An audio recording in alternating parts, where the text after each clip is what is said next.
Mamadi Doumbouya monte au créneau pour rétablir la Guinée dans ses droits.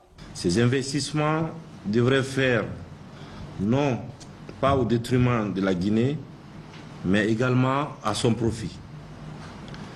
C'est cela la coopération gagnant-gagnant. Nous avons mis en place plusieurs mesures pour un climat d'affaires garantissant un retour d'investissement élevé. Cependant, force est de constater que des attentes ne sont pas comblées du côté de nos populations. Et le gouvernement en est conscient. Cela ne peut pas continuer. Vous avez signé bien sûr des conventions d'établissement avec le gouvernement guinéen. Ces conventions contiennent de part et d'autre des engagements et des obligations. Un engagement ou une obligation non tenue est une cause de nullité de la convention. Il en est aussi du processus de transformation de nos matières premières que vous exploitez. Désormais, leur transformation sur place devient incontournable. C'est un impératif et sans délai. Plusieurs conventions mentionnent le raffinage sur place. Ces engagements sont lettres mortes aujourd'hui.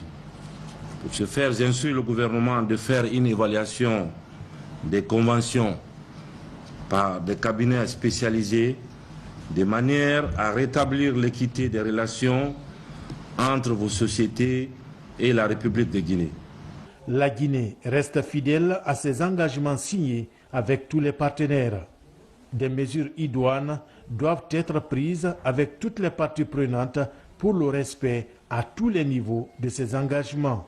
Il ne s'agit pas de remettre en cause les engagements pris par la Guinée, mais il s'agit de faire en sorte qu'aucune des parties prenantes aux différentes conventions ne soit fondamentalement défavorisée dans la répartition des revenus issus de l'exploitation de nos ressources naturelles.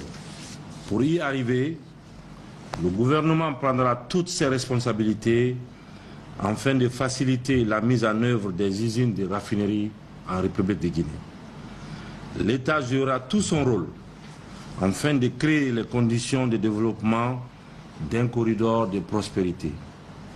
La transformation de la bauxite en alumine ne doit pas se limiter seulement à la mise en place des usines de raffinerie.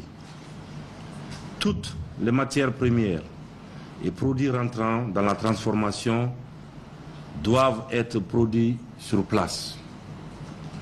C'est seulement à ce prix que nos ressources naturelles seront un levier de développement pour nos populations. Le gouvernement est conscient de la complexité d'un projet de construction de raffineries d'aluminium en Guinée. Cependant, le respect des conventions de base reste pour nous non négociable. C'est pour cela qu'un comité sera prochainement mis en place pour proposer aux compagnies minières qui se mettront ensemble pour la construction des raffineries en Guinée.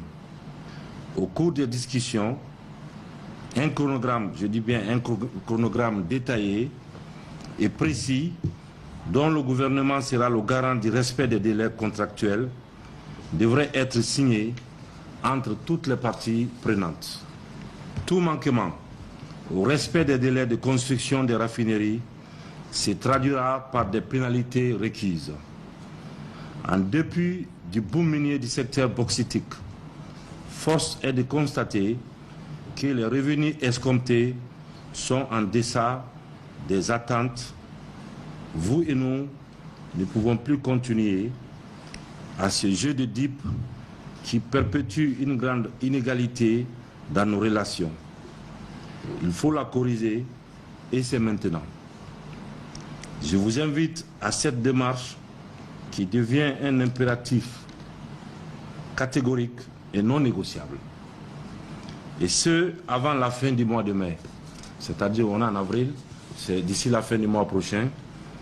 Je vous demande de revenir auprès du ministre des Mines et de la Géologie avec des propositions, un projet, un chronogramme précis de construction de raffineries d'alumine en République de Guinée.